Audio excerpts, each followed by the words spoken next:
today from the mount. The last stuff we did was all bridging, which is very low percentage.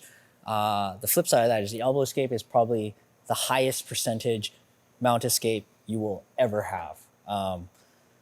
It uses like shrimping motions, kind of like a snake, like back and forth to recover guard to either half or full guard. At all levels, the concept of the elbow escape is going to be the highest percentage escape. If you only have one pin escape ever, you do this one. So I'll borrow Corey for this. So he's on the top of the mount, right?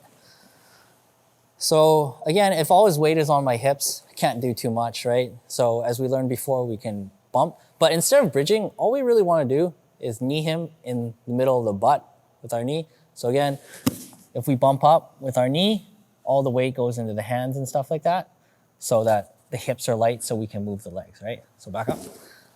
So basically what it looks like is this.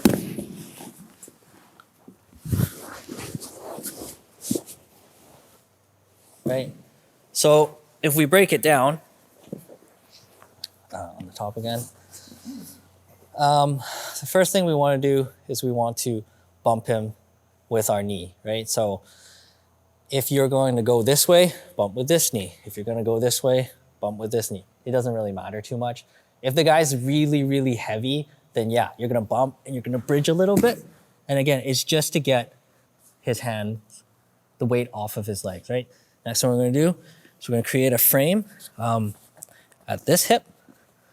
So opposite of the side that we're going to try to escape to, just so he can't come around later on. The elbow is going to come on top of the knee here, and then we're going to hip out to the side and start our shrimp. So the important thing is that we don't do stuff like this, because this is not going to elbow, you're going to knock yourself. What you're looking for is the space here between the foot and the ankle to get your knee into like a so, right? And then from here, you're going to kind of connect like that, so you're through. There's variations where you can kind of get just elbow escape from here, but the stronger variant from here would be to hook the other side of the leg and triangle the legs. So this is what I'm talking about when you're doing like that serpentine snake movement. So we've put our hips to the right side now. I'm going to do a hip switch. So I'm going to put my hips to the left side while maintaining this block, because if I don't, he'll just come around my back. So from here, we're going to go like this, right? So you're already on the outside. And at this point, you've returned to a half guard position, which you can play, which is great. But if not, again, you're just going to frame out. My hips are facing to the left now. And then I would escape again to get to the right and close up the guard. So if I do it without Corey, basically you're kind of like this. You bump him up so he goes, and you're getting to one side. And you're scooping in, and you're getting to the other side. And you're scooping in. And then you might, once you get this, you might have to scoop again before you get to your closed guard. So you're doing this kind of like, so that silly drill that we all learned in the very beginning has some relevance, right? But you're going side to side to offset his base. The key is, end goal is to get everything inside, right? So again, from this side.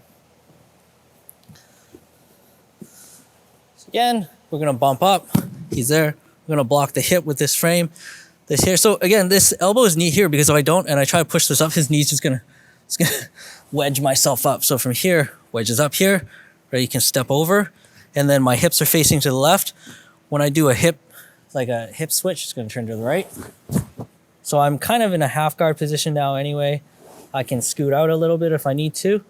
And then in order to get this leg out, like a lot of the times we'll hip escape one and then you can't get this leg out. You just have to hip escape further so you can get it out this side and then close it up.